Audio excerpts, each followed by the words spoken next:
So hello guys and welcome back to the channel. Today I'm going to show you how to verify your phone number on Life360.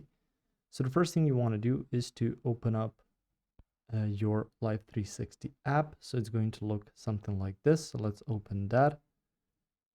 From that point you can see your check-in, set up SOS. You can then see for some layers, you can add new stuff to it. You can also check on this. But what I suggest is that you go to your settings. You can see your smart notifications, location sharing, circle management, add people to circle, account, flight detection, pet finder, share life, chat with support, and so on. So in order to verify your phone number, you should go to your account. And once you do, you will be displayed with a certain phone number.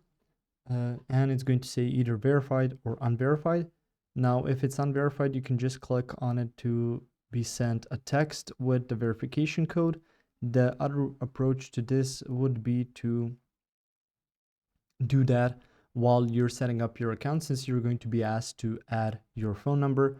And from that point, it's going to arrive with some sort of text, either you're going to either get an SMS text message, or you're going to get a text, or rather in this case, some sort of message on WhatsApp or some different social media if you have it. That's going to give you this 6-digit code, and you just need to input it under your phone number, so it has, and then it's going to be verified, so you don't have to worry. If you found this information helpful or useful, you can like the video. You can also share the video. You can subscribe to the channel and click the notification bell to get notified about new videos on Life360 or some other topics you might find interesting as well. Thank you very much for watching this video, and as always, I'll see you guys in the next one. Goodbye.